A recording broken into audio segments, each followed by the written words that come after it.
একটা বিয়ার খাওয়ার পরে আর এক পেক নিতে ইচ্ছা করে।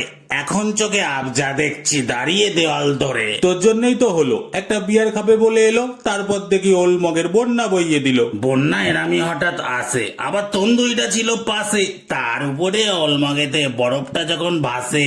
সময় হলো অনেকক্ষণ, বাবা 10টা করেছে ফোন, সোজা এবার বাড়ি চ, আমার কথা শোন। চলেই যাবো বাড়ি, তুই বার কর না গাড়ি, তার আগে আমি একটু মাইনাসটা জারি। গাড়ি করেছি বার, আমি দাঁড়াতে পারছি না আর, যাবি কিনা বল, নাহলে আমায় একাই ছাড়। আই ডোন্ট লাইক তোর বন্ধ কর তো মাইক, একটু দেখি পিছিয়ে বস, তোর ভাই চালাবে বাইক। ওরে আমার ভাই, এই মোড়টা অব্দি যাই, তারপর তুই চালাস, চিন্তা কোনো নাই। আমায় দিচ্ছিস ফাঁকি, এখনো চাটের পয়সা বাকি।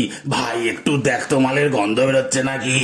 না না, গন্ধ বেরোচ্ছে ফুলের, ক্ষমা নেই এই ফুলের। চুপচাপ তুই বাইকে বসবি নাকি ধরবো মুটি চুলের? এমনিও গন্ধ যায় না নাকে, যে নাকি খেয়ে থাকে। এ বাবা, পা কেন ঢুকে যাচ্ছে টায়ারের ফাঁকে? আরে প্যান্টটা একটু গুটো, মোজাটা হয়ে যাবে ফুটো। এ বাড়ি যাওয়ার আগে মারতে হবে রজনীগন্ধা দুটো। Boom boom boom boom.